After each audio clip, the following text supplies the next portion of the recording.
لو جيت قلت لك الكلمتين دول، التسليم والاستسلام، ايه اللي هيجي في دماغك؟ تفتكر هو في فرق بينهم هما الاتنين، ولا الاتنين نفس المعنى ونفس الطاقة او نفس الفايبس؟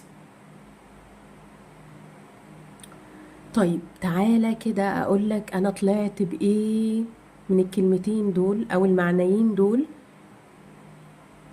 كمعنى لما فكرت فيه، وكانعكاسه على ارض الواقع في حياتي.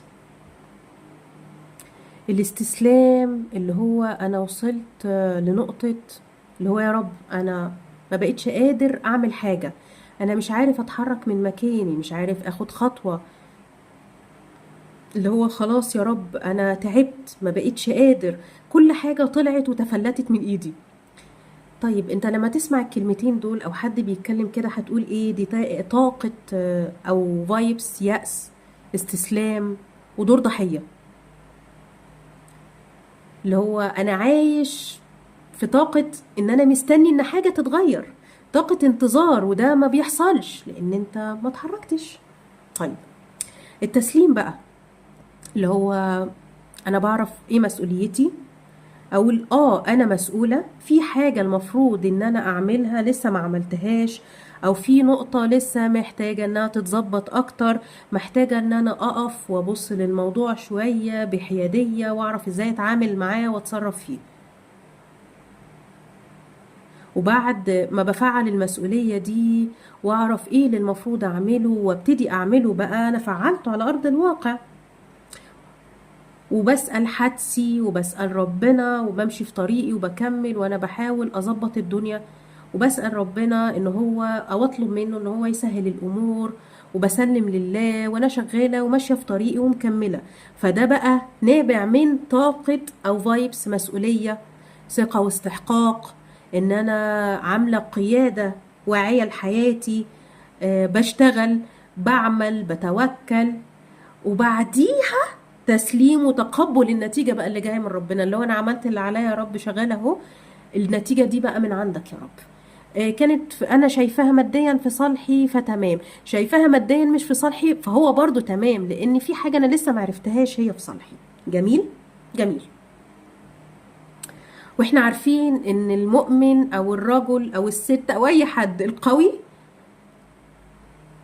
احسن من الضعيف، فاكيد القوي اللي هو بيسلم، مش الضعيف اللي بيستسلم، ولا ايه؟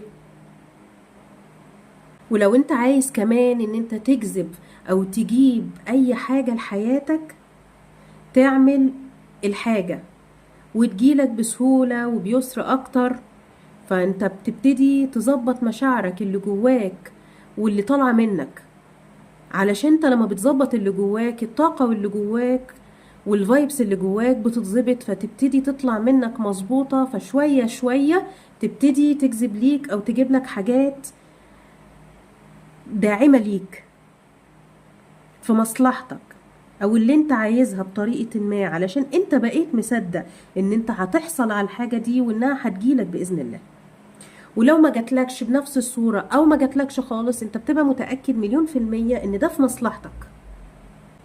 ده بيحصل امتى؟ بعد اختبارات بقى بتجيلك، ممكن تثبيت، اللي هو انت هتفضل مصدق، هتفضل مكمل، مظبط مشاعرك ومظبط افكارك وماشي في طريقك بحياد، اللي هو لا متمسك بالحاجة دي وهتموت عليها ومتعلق بيها، ولا في نفس الوقت بتطردها من حياتك وخايف منها، ففي طاقة نفور منك ليها او خوف منها. شوية شوية هيبتدي الانعكاس يتظبط بره، فالحاجة دي تجيلك أسهل وبطريقة أيسر. جميل؟ طيب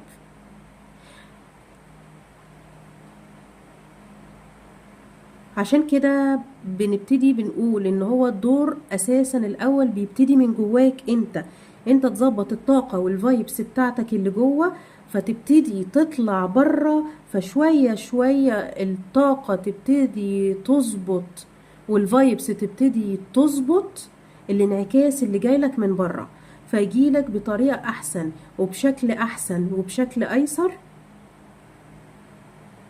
ويكون كل ده بعد ما انت اشتغلت وانت بتعمل اللي عليك، طول ما انت ماشي في الطريق وتسلم لله، وتبقى طاقتك على الحياد زي ما اتفقنا.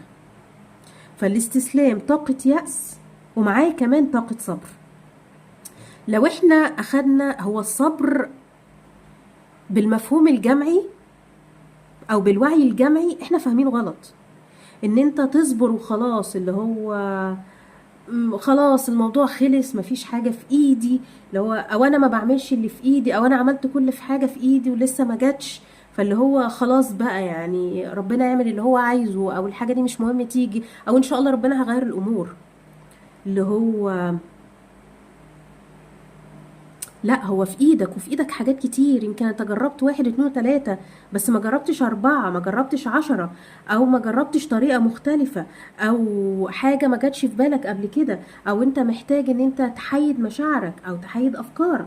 تبقاش خايف ولا مرعوب، ولا تبقى كمان متمسك ومتعلق ان انت ما استعنتش بربنا وما سألتوش، ما طلبتش منه مثلا، او ان انت طلبت بطاقة خوف ورعب ان الحاجة دي ما تجيش، مش طلبت بطاقة سلام وان انت متأكد انها هتيجي، ولو خير تيجي، ولو مش خير ربنا يفهمك. انت فاهم اللعبة ماشية ازاي؟ تمام. فاللي هو لو انت مستمر وماشي في الخطوات وبتعمل اللي عليك ومستني النتيجة، بس مش مستنيها من طاقة صبر، هو وانت ماشي في الطريق انت عارف انها جاية، يعني كأن انت ماشي في طريقك والحاجة دي هتيجي في وشك، كأنها هتجيلك هتقابلك في الطريق، مش مهم امتى وفين وازاي هتقابلك، في احسن وقت ومكان وظروف وكيفية وناس. اكتر حاجة داعمة ليك، اكتر شكل داعم ليك. فاللي هو انا قاعد ومستني ان الدنيا تمشي، او راضي يا رب اللي هو الدنيا تتغير، ده ما اسموش صبر حقيقي، ده اسمه استسلام ويأس. وربنا والبني ادمين طبعا ما بيحبوش اليائسين، محدش بيحب كده، واليائسين نفسهم ما بيحبوش اليأس بتاعهم، ما بيحبوش نفسهم. فاللي هو لما بيتغير اللي جواك مع الوقت بيتغير مع اللي في نفسك، مع الوقت بيتغير اللي بره، مع الوقت الفايبس بتاعتك اللي هتصدرها هتكون مختلفة، والشغل اللي هيتعمله كمان هيبقى مختلف، الطاقة نفسها هتبقى مختلفة، هتبقى مصدق ان الحاجة دي هتجيلك، وهتبقى واثق ان ربنا هيديها لك، وهتفضل واثق ان انت وانت ماشي في الطريق هتقابلها. ومفيش حاجة هتتغير غير لما انت تغير نفسك. فعشان يتغير اللي بره، غير اللي جوه وغير عملك وتحمل مسؤوليتك. فغير ما في نفسك يتغير هقولها لك من تاني. فغير ما في نفسك يتغير العالم من حولك. وبس كده. وده كان البودكاست بتاعنا النهاردة، طاقة التسليم وطاقة الاستسلام، وايه الفرق بينهم، وايه شكل الفايبس في كل واحد فيهم، انت بتعمل ايه وبيجيلك ايه بسبب الفايبس دي، وازاي تظبطها، واني فيهم بتقع فيه في دور الضحية، واني فيهم بتقع فيه في دور او بيقومك بدور المسؤولية. وبس كده. اشوفكم بقى، او استنوني بقى البودكاست اللي جاي. يلا سلام.